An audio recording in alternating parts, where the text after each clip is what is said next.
If you believe everything you see on social media, you might think that one wrong step is all it takes to fall off a cruise ship into the ocean. The truth, however, isn't that simple. Modern ships are built with extremely secure railings and barriers.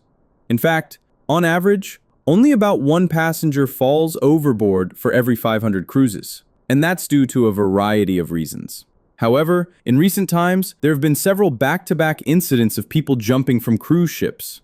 Could this rate actually be increasing over time? In July, we saw reports of a crew member who jumped overboard after allegedly stabbing a colleague. And now, yet another case of a person going overboard has just occurred. But before we dive into the main topic, don't forget to hit that subscribe button to help me reach my first milestone of 1,000 subscribers. It really means a lot and gives me the motivation to keep improving both the content and video editing. Thank you so much. Recently, an unexplained overboard incident occurred on Norwegian Cruise Line's Norwegian Star, while the ship was sailing north of Newfoundland, Canada, en route to Nuuk, Greenland, on August 12, 2025. Several passengers reported being awakened early in the morning by a code Oscar alert, meaning someone had fallen overboard. Shortly after 3 a.m., a rescue boat was deployed as the ship temporarily changed course. After several hours of searching, rescue teams located the individual, a 79-year-old man, who had gone overboard. According to passengers, he may not have survived. This is highly likely, as water temperatures in the area the ship was passing through that Tuesday can drop close to freezing even in August, leaving little chance of survival without immediate rescue. Moreover, most man-overboard cases have a very low recovery success rate. When a code Oscar is declared, cruise ships implement strict emergency premergency. The vessel typically stops and turns back along its route, while the crew deploys rescue boats and flotation devices. Authorities such as the Coast Guard are alerted to coordinate search and rescue efforts. The next news relates to the first storm of the 2025 Atlantic hurricane season, named Erin, which will disrupt several ongoing cruises.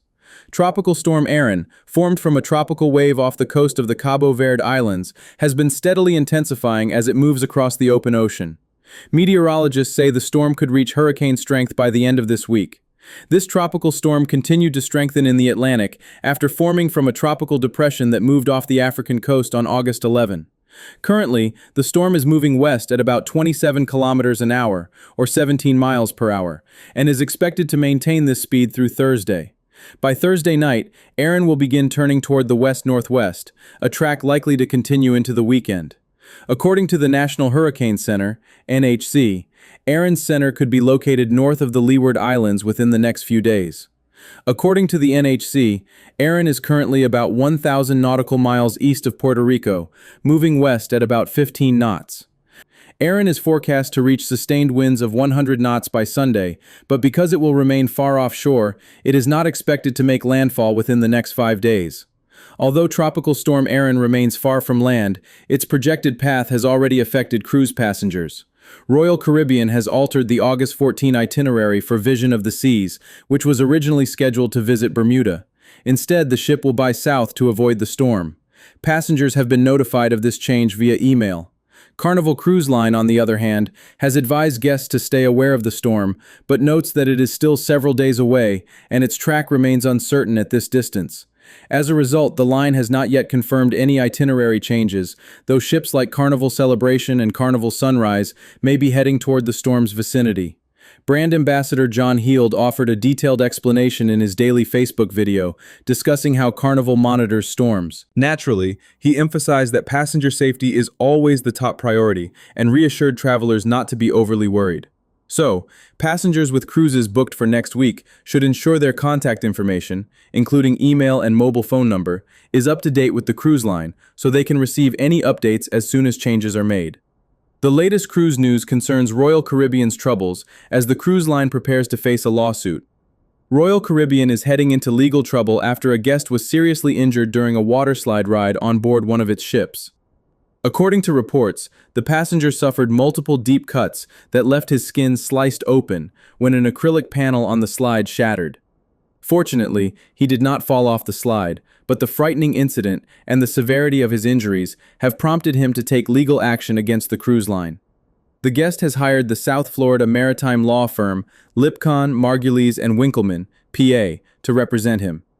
Our firm has decades of experience handling cruise passenger injury cases, and unfortunately, incidents involving material or design failures are something we see far too often, said attorney Alex Perez.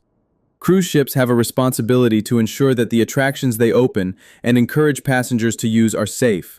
Our client and his family are dealing with catastrophic injuries from what was a preventable incident, and they have requested privacy as they recover. The injured passenger's identity has not been released, and no further details about the extent of his injuries have been made public. In response, Royal Caribbean has temporarily closed the water slides on both Icon of the Seas and Star of the Seas, while investigators determine whether the incident was caused by a manufacturing defect, installation issue, or external damage. No reopening date has been announced.